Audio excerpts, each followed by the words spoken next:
রঙ্গন ফুল, drop রঙ্গন, ফুলে ফুলে একদম মাতোয়ারা।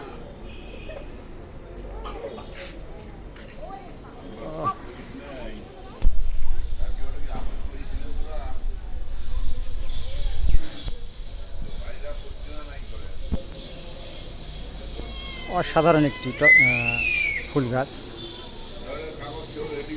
রঙ্গন ফুল, ড্রপ রঙ্গন। চমৎকার একটি দৃশ্য ফুল গাছটি। বর্ষার এই বিকেলবেলায় একদম পুরো গাছটা ফুলে ভরপুর, অসাধারণ, মাশাআল্লাহ। এটি আমাদের পলাশবাড়ি মডেল থানার ভিতরে একটি গাছ। বেশ কটা গাছ আছে এখানে, তার ভিতরে এই গাছটাতে ফুল বেশি, এটাতে একটু কম, আবার এই পাশটা তো অনেক ফুল।